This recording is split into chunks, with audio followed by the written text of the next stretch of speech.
జననీ ప్రేక్షకులకు స్వాగతం. మునుపటి వీడియోలో మనం మొక్కజొన్న పంటలో ధరణి శుద్ధి మరియు నానోగోల్డ్ ప్రభావం ఎంత, సేంద్రియంగా మొక్కజొన్న పంటను ఎలా పండించుకోవాలో చూసాం కదండి.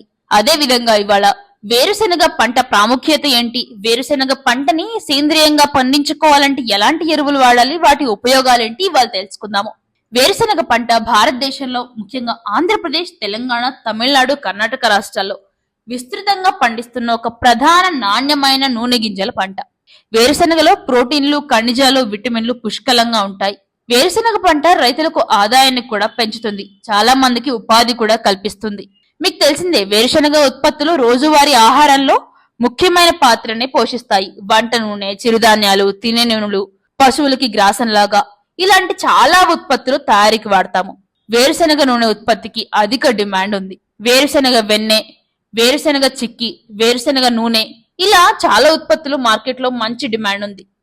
భారతదేశం నుండి వేరుశెనగ మరియు దాని ఉత్పత్తులకు విదేశాల్లో కూడా మంచి డిమాండ్ ఉంది. ఇలా ఆర్థిక, ఆహార, జీవన సరళి పరంగా చాలా ముఖ్యమైనది వేరుశెనగ పంట.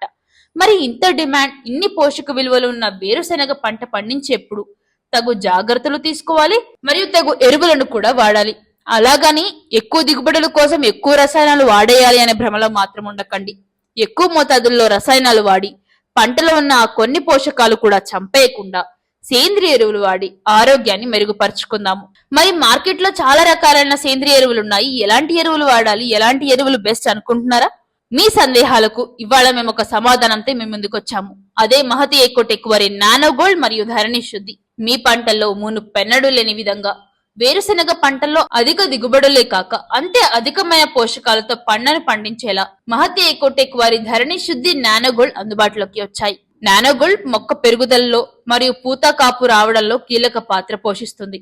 మీకు తెలిసిందే, నానోగోల్డ్ లో magnesium, potassium, zinc, copper, boron తో పాటు మరో 15 అత్యవసరమైన పోషకాలు ఉన్నాయి. నానోగోల్డ్ వేరుశెనగ పంటల్లో రోగ నిరోధక శక్తిని కూడా పెంపొందిస్తుంది. విత్తనాలు వేసిన తర్వాత నారు ఆశించిన స్థాయిలో రాకుండా గాని, లేకపోతే నారు ఎదుగుదలలో లోపమున్నా గాని నానోగోల్డ్ ని స్ప్రే చేసుకోవచ్చు. మీ మొక్కలు బలంగా లేకుండా ఎండిపోవడము, వెంటనే చీడపురుగుల బారిన పడ్డం గనక జరుగుతూ ఉంటే నానోగోల్డ్ ని స్ప్రే చేసుకోవచ్చు.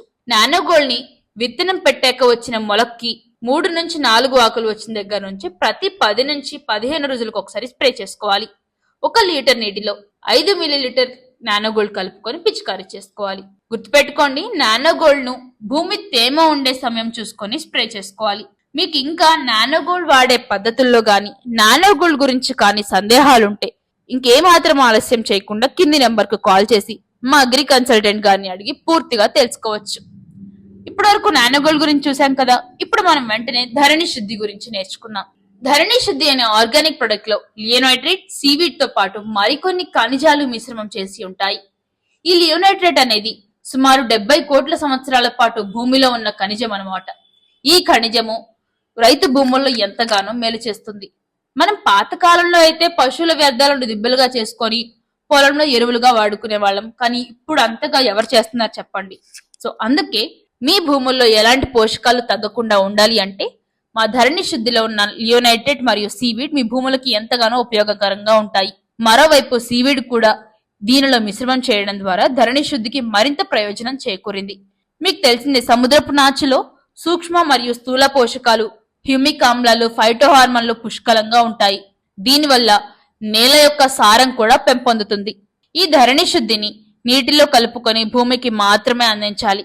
డ్రిప్ ద్వారా కానీ, మడుల ద్వారా కానీ, వివిధ రకాల మార్గాల ద్వారా మొక్కల కింద ఉన్న భూమికి మాత్రమే అందించాలి. డ్రిప్ ద్వారా అయితే ఎకరానికి 1/2 కిలో సరిపోతుంది. మరో విధంగా అందించాలి అంటే ఎకరానికి 1 కిలో వరకు వాడాల్సిందే.